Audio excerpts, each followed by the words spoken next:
আপনি শোরুম থেকে গাড়ি পছন্দ করেছেন, কার লোন নেবেন, তাহলে গাড়িটি হাতে পেতে আপনার কত সময় লাগতে পারে?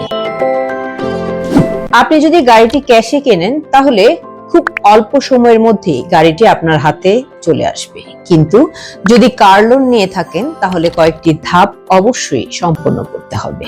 প্রথমে গাড়ি নির্বাচন ও বুকিং, এরপর ব্যাংক বা ফাইন্যান্স প্রতিষ্ঠানের loan application, document verification, credit assessment, তারপর লোন অ্যাপ্রুভাল, সবশেষে ডিসবার্সমেন্ট ও গাড়ির রেজিস্ট্রেশন বা ডেলিভারি প্রসেস সম্পূর্ণ হয়।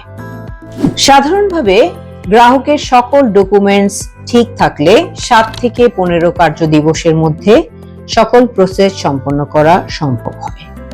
তবে ব্যাংক ও ক্রেতার মধ্যে প্রয়োজনীয় সকল ডকুমেন্টেশন প্রক্রিয়ায় পূর্ণাঙ্গ সমন্বয় ও সহযোগিতার উপর সময় কিছুটা কম বেশি হতে পারে। গাড়ি পছন্দ করার সাথে সাথে লোন প্রসেসের টাইমলাইন পরিষ্কারভাবে জেনে নিন, সাথে জেনে নিন আপনার করণীয়।